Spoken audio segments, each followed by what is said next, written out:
acclaimed America's Most Haunted Hotel, the Crescent indeed provides stiff competition for some notably famous or infamous historic hotels, such as the Stanley Hotel in Estes Park, Colorado, the King's Inn Tavern in Natchez, Mississippi, and the Birdcage Theater in Tombstone, Arizona. From Haunted Legends of Arkansas by Lane Livingston Anderson.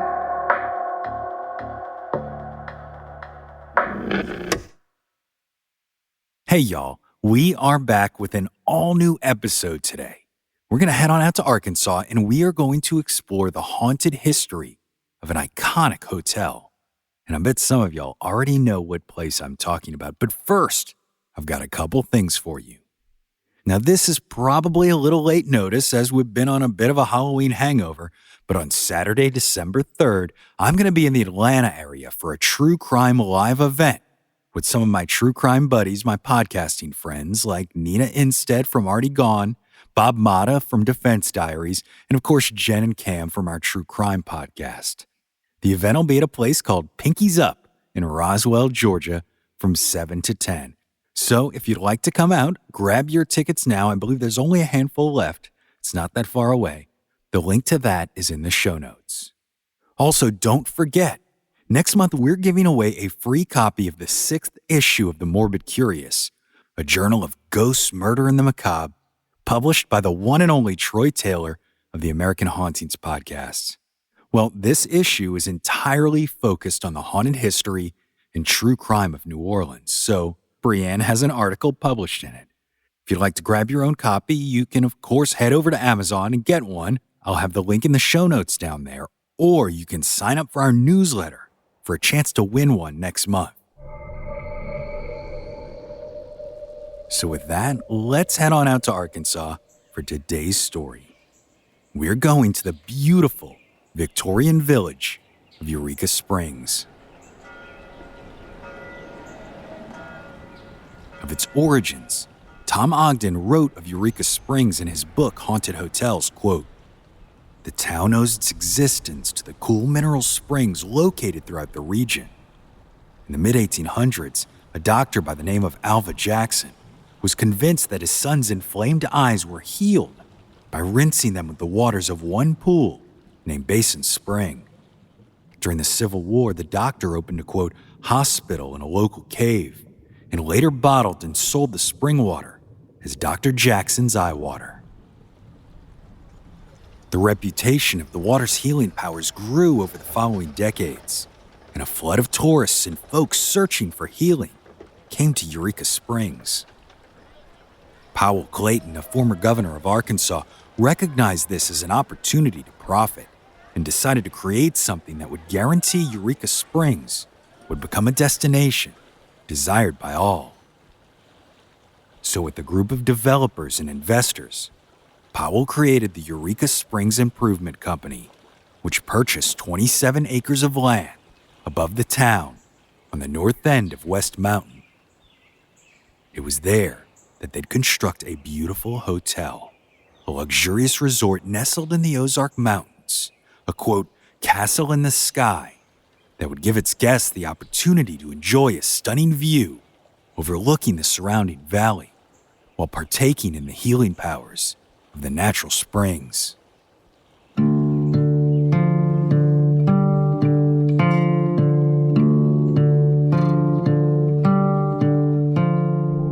Unfortunately, the legacy of what Powell and his fellow investors began isn't quite what they had hoped it would be. As today, some claim this property is tarnished by traumas inflicted within this building, which for a time served as what many call a hospital of horrors. And it's this horrific past that has cemented the Crescent's legacy as America's most haunted hotel.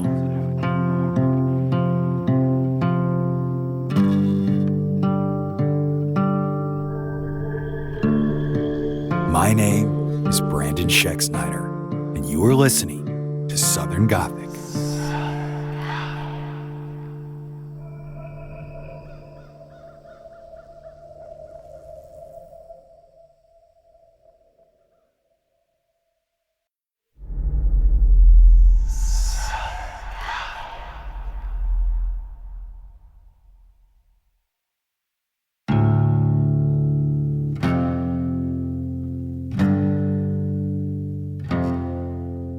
May 20th, 1886, the doors of the iconic Crescent Hotel opened to the public in Eureka Springs, Arkansas. Over the previous years, the natural mineral springs that flowed through the Ozark Mountains had gained national interest for their purported restorative and healing properties, and as a result, folks flocked to the picturesque region, and health resorts became big business. The Crescent Hotel was the grandest of these resorts, a quote, castle in the sky, overlooking the town of Eureka Springs. But its legacy today is far different than what its founders had intended. The building was designed by Isaac L. Taylor, a noted architect from Missouri. It featured elements of varying architectural styles, from Gothic to Victorian, along with towers, turrets, and overhanging balconies that all came together to create a truly unique-looking building. Construction began in 1884, and no expense was spared. There were 78 guest rooms, an extravagant banquet hall, and the most modern amenities of the day, including indoor plumbing, electrical lighting, an ornate elevator, and steam-powered heating. To top it off, the Crescent boasted a swimming pool, tennis courts, winding boardwalks with gazebos, and a beautifully landscaped garden. The hotel even had a stable, which housed 100, quote, perfectly groomed horses that guests could take out on the winding trails around the mountain. And of course, there were also the healing water spas. The total cost of the hotel was $294,000, an exorbitant amount for the time, which today would be upwards of $9.1 million. It should come as no surprise then that when the Crescent was opened, it was deemed by local papers as, quote, America's most luxurious resort hotel. Unfortunately, by the turn of the century, the phenomena of healing waters had waned. Folks began to realize that the natural spring water didn't actually have curative properties that they once thought it did. So fewer people made the journey to Eureka Springs, and consequently, the Crescent Hotel. Without these visitors, the extravagant luxuries of the 78-room hotel became a burden rather than a boon, and the cost of maintenance and operation made the Crescent entirely unprofitable. So in 1907, America's most luxurious resort hotel was permanently closed.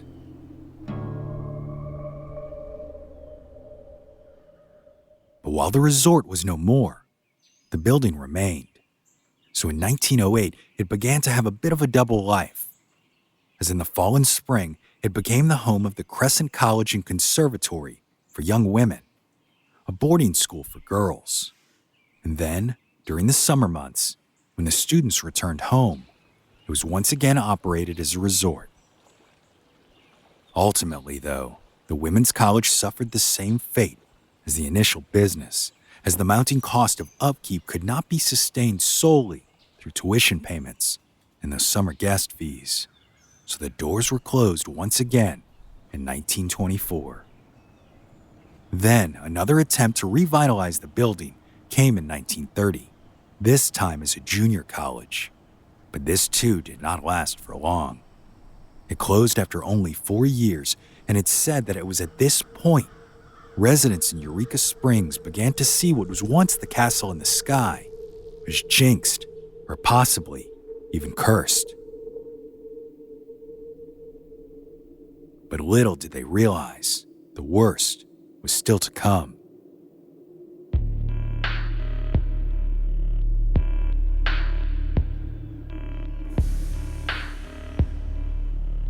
In 1937, the former Crescent Hotel was purchased by Norman G. Baker. Baker was a former vaudeville performer turned millionaire after he invented the air calliophone, a portable organ run on air pressure as opposed to steam. Then he became a radio personality and started to present himself to the public as a doctor, though he had no medical training or license. On air, he'd frequently launch into attacks on both traditional medicine and the American Medical Association, which he claimed to be entirely corrupt and profit-driven, positioning himself as a, quote, crusader who fought to protect the common man against exploitation. In an effort to support this crusade, he advertised and sold medicinal tonics by mail, medicines he had, quote, discovered, and he claimed that they promoted healing of various illnesses, including cancer. His purchase of the Crescent in 1937 was part of this racket, and Norman Baker turned this immense building into a health resort that became known as Baker's Cancer Curing Hospital. But this wasn't Norman Baker's first attempt at establishing such an institution. Prior to his arrival in Arkansas, he opened the Baker Institute in Muscatine, Iowa, where he treated patients with this supposed cure for cancer. Yet as time passed, an alarming number of Baker's patients died. It seemed his cure wasn't exactly what he claimed it to be. So investigations into his organization began, and eventually a warrant was issued for Baker's arrest for practicing medicine without a license. Somehow, though, he only served a one-day sentence for his crime and was able to leave Iowa free to start anew in Arkansas. We'll likely never know if the folks in Arkansas knew about this checkered past or not, or if a greater knowledge of his deceptions would have even made a difference anyway. After all, the folks he was marketing to were in desperate situations. But what we do know is that for a time, Baker thrived. Unfortunately, it came with a heavy cost for those he deceived.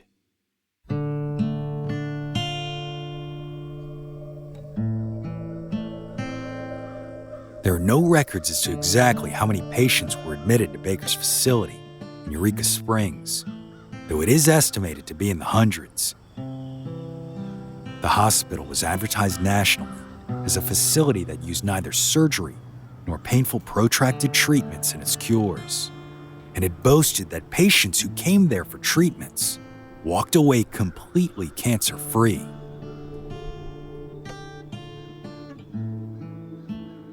In reality, though, not a single patient who entered that supposed hospital walked away with the good health and fortune that they had been falsely promised. Most, if not all, of Baker's curative elixirs were largely composed of local natural spring water, which he continued to claim offered healing properties. And some patients requiring more significant treatment were said to be injected up to 7 times a day with this elixir he had concocted from a mixture of carbolic acid, alcohol, ground watermelon seed, and corn silk. Although, the exact variety of these elixirs and the curative treatments that were employed there remain lost to time. But if those treatments weren't bad enough, it seems some of what Baker did there was also downright grim. And although there is some uncertainty about what his activities in the hospital actually were, stories persist that Baker and his staff performed experiments on unanesthetized and fully conscious patients in the name of medicine. Of course, for Norman Baker, it seems it was far more important to maintain the appearance of a successful hospital rather than actually have one, and a large part of that included hiding the numerous patients who continued to sicken and die. So it's said that the charlatan devised a plan to hide and dispose of these bodies quickly without raising the suspicions of any other patients in the hospital. When someone passed away, Baker and his assistants quickly rolled a gurney to the patient's room in the middle of the night. They loaded up the body and then wheeled it to the elevator and traveled down to the basement. It's likely that some were autopsied there, but most claim that these corpses were stored in a refrigerated room, stacked on top of each other, like logs, until eventually they could be disposed of in the incinerator. Purportedly, Baker would even move those in their final days of life into a soundproof room in the basement in order to hide any potential appearance that his treatments were failing. There, they were left to suffer a lonely, agonizing death with no access to pain medication, food, or water. Of course, any questions that the other patients had about a sudden vacancy in a nearby room was met with lies. Claims that their acquaintance had gone into remission and were so anxious and excited to return home that they left the hospital in the middle of the night. Why this ruse worked is a mystery, though it's likely partly the result of Baker's charming personality combined with the pure desperation of these people who needed to find hope that a cure to their ailment was on its way. Yet this ruse did not work for very long. In 1939, less than 2 years after Baker's hospital opened, federal agents arrested the snake oil salesman, purportedly on a tip provided by a female patient. The woman, whose name is unknown, was said to have grown skeptical of the departure in the middle of the night story after hearing it about a fellow patient she had become close friends with. She knew with all of her heart that this woman she had bonded with never would have left without saying goodbye, so her suspicion grew. Now keenly aware of her surroundings, she began to question the frequent sounds of those squeaking gurney wheels in the hospital halls at night. And so she decided to sneak out of her room to follow Baker and his assistant into the basement. There, she supposedly saw what looked like a dungeon or torture chamber with a morgue, autopsy table, cell-like rooms, and a giant incinerator. Immediately, the woman fled the property and contacted local police.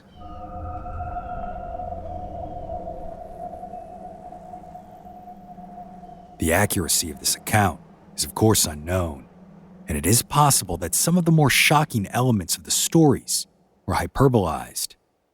But Baker was in fact absolutely arrested for doing the unconscionable act of defrauding the sick and dying. Even before arriving in Arkansas, he had caught the attention of the federal government with his mail-order curative business, and though the subsequent trial could not prove that he had actually murdered anyone, they were able to successfully prove fraud. Not only had he convinced patients to grant him their powers of attorney, allowing Baker to take complete control of their money and assets, but he made upwards of $500,000 a year through mail-order sales. After the trial concluded, one investigator said, quote, "Our investigation indicates that Baker and his associates defrauded cancer sufferers out of approximately $4 million. Our investigation further shows that a great majority of the people who were actually suffering with cancer, who took the treatment, lived but a short while after returning to their homes from the hospital. We believe that the treatment hastened the death of the sufferers in most cases. It appears to us that the sentence of 4 years, which Baker received, and the fine of $4,000 was an extremely light penalty under the circumstances." This was a light sentence indeed for a man whose supposed medical cures more than likely hastened the deaths of many, if not all, who took them.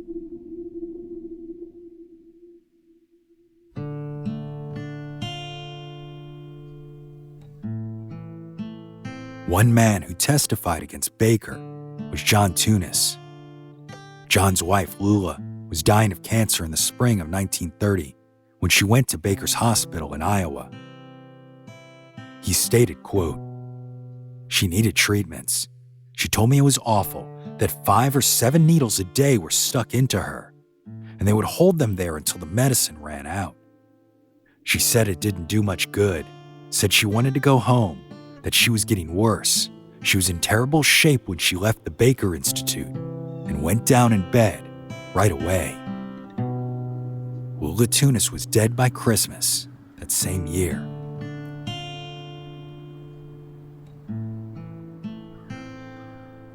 After Norman Baker served his mere 4 years in jail, he moved to Florida and lived the rest of his life comfortably with his ill-gotten gains until his death in 1958.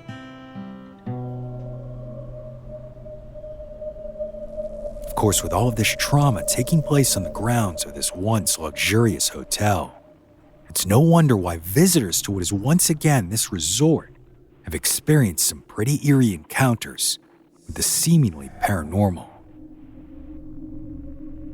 We'll discuss some of these occurrences, legends, and more after the break.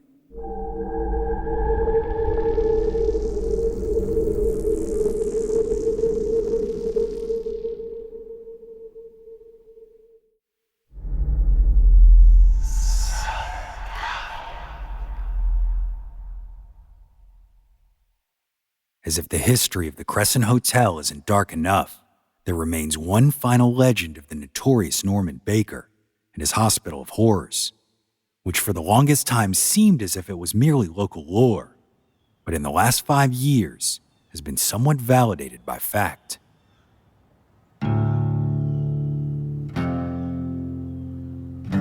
It's said that Baker had a fondness for maintaining keepsakes of human body parts that he preserved in sealed jars. The remains were purportedly taken from the autopsies of patients who died at the facilities, and it was believed that there were so many of these jars, they were displayed in what has been remembered as the parts room. Of course, when it became clear that he'd likely be arrested, Baker supposedly hid these jars in a basement wall, and as a result, their whereabouts were never found. Until one day, almost a century later, they were.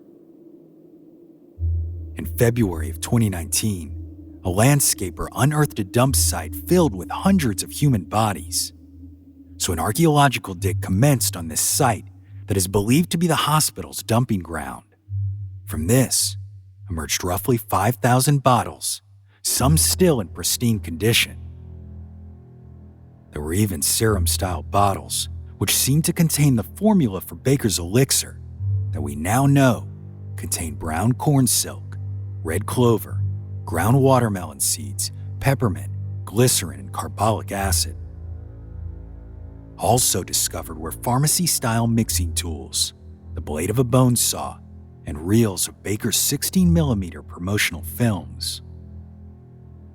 Notably, though, some of those bottles contained what appeared to be fleshy tissue, still floating in the preservation liquid. It appears that Baker's keepsakes had been located.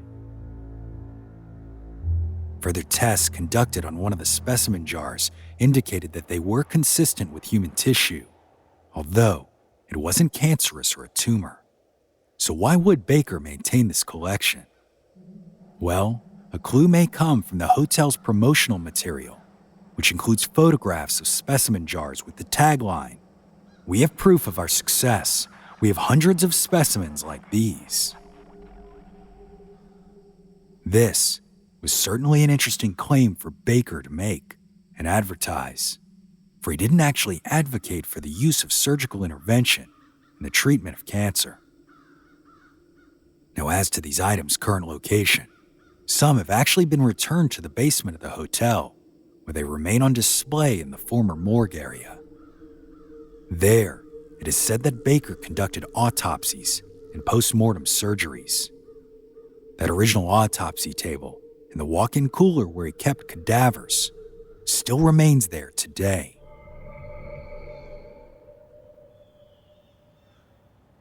Following Baker's arrest, the old hotel building sat abandoned for 6 years. A group of men from Chicago purchased it and attempted to restore it to its former glory, and for a time they were successful. But in 1967, a fire broke out on the 4th floor and quickly swept the entire south wing, destroying it. The business did not survive, and once again the property sat abandoned. Over the following decades, it changed hands time and time again, but in 1997, a renovation of the building began that would last 6 years and cost $2 million. First, a 6,500 square foot state-of-the-art spa and salon was opened, followed by the restoration of the hotel's skyline and reconstruction of what was lost in the 1967 fire.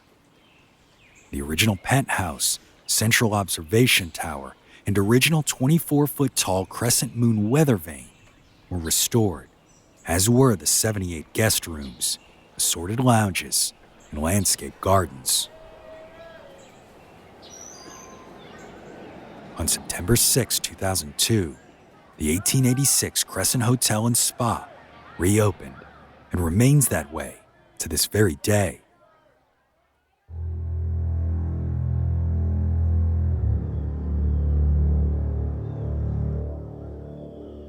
Of course, with the dark history of this building, it's unsurprising that the Crescent Hotel has permanent residents of a ghostly variety.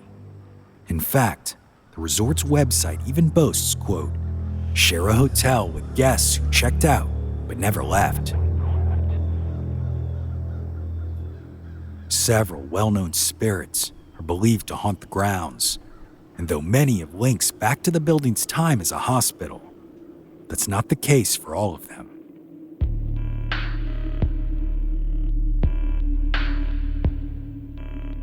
Perhaps the most active ghost in the hotel is Michael, who is said to be one of the original Irish stonemasons who worked on the building's construction in 1884. Legend says that Michael was a bit of a flirt, and one day, while working on the building's limestone exterior, he caught sight of a beautiful young lady walking by. Michael tried to get her attention, but in the process he lost his balance and fell to his death. It's said that the beam he landed on is now part of the structure of room 218, and this is where his spirit makes itself known to this very day. Purportedly, Michael is not bashful about making his presence known, especially to the ladies in this room. Guests staying there have reported cool breezes that have come out of nowhere, items unpacked and placed away, and luggage stacked in the corner. Some have reported the sound of a thump as though something or someone has fallen heavily. Now, all reports do indicate that Michael isn't threatening. He can certainly be startling. Some women have reported the sounds of whispering in their ear or the feel of someone sitting on the bed with them. Some have even claimed to be met with the apparition of a young man in worn work clothes, giving them a smile and tipping his hat in greeting. As a result, room 218 is now perhaps one of the most requested rooms at the Crescent Hotel. The hotel's crystal dining room is also a hotspot for the paranormal. Apparitions dressed in Victorian attire frequently make their presence known, and spectral dancers can be seen enjoying their evening. Some report that a 19th century gentleman sits at a table near the window, and when approached, he has said, quote, "I saw the most beautiful woman here last night, and I'm waiting for her to return." Another frequently spoken of ghost is Theodora. Little is known about her, and stories do differ as to who she was. But all agree, Theodora is the spirit of a woman who was around during the building's tenure as Baker's Hospital. Theodora is most frequently seen, and sometimes even photographed, in room 419. In fact, some claim she even introduces herself to guests. Who exactly she was is unknown. Some speculate she was a nurse, others a patient. But all who've come into contact with her say that after her introduction, she quickly dissipates into nothing, right before their eyes. It's also agreed that Theodora loathes arguments and fighting, as couples who argue in the room may return later to find their bags packed in an effort to get them to leave.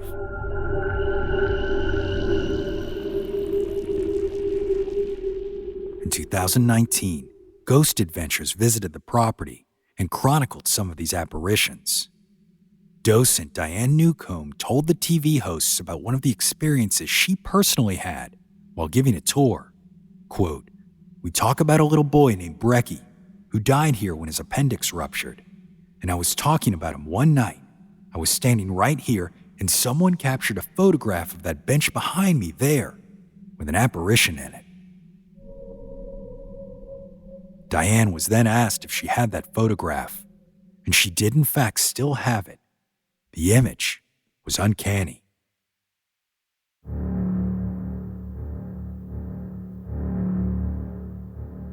Perhaps unsurprisingly, there are also stories linking back to the notorious Norman Baker himself, as guests have reported seeing what appears to be a hospital gurney rolling down hallways, only to disappear at the end of the corridor. And it's said that the basement, where original artifacts from Baker's hospital remain, is the home of several apparitions. Some have seen what appears to be a nurse walking around the area that was once the morgue. Others have said that they've spotted what appears to be an apparition moving around or laying on the autopsy table.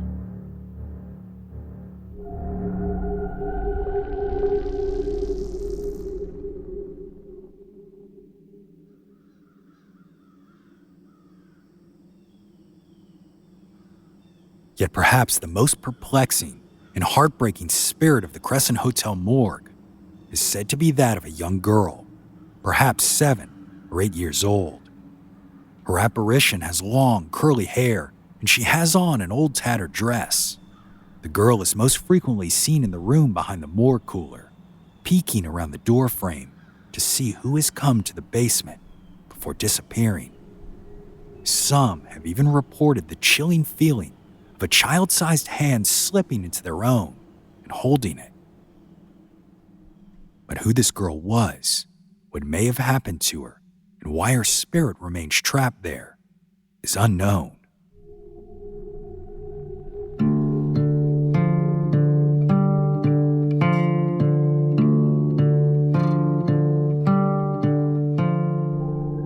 Today, the 1886 Crescent Hotel is open for bookings, so folks can head up to the one-time castle in the sky and experience the exquisite view of the Ozarks. But for most, it's the property's legacy as a hospital of horrors that continues to draw them in. For at the Crescent Hotel, it's clear that the past doesn't feel quite as past as some would hope it to be.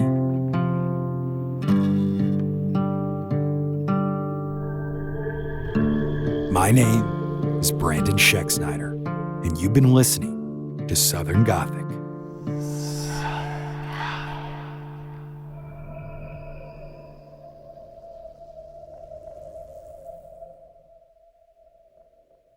Southern Gothic is an independently produced podcast created by siblings Brian and Brandon Schexnayder with the support of listeners like you. This month, we'd like to thank our most recent Patreon supporters, Elizabeth White, Matthew Harding, Laura Anderson, Jody Hightower, and Sherry Jackson. And of course, our newest superfan who's pledged $10 a month, Beth Carpenter-Bell. If you're interested in joining us and receiving additional content, including ad-free episodes, head over to our Patreon page today. The link is in the show notes. Lucky Little Shacks.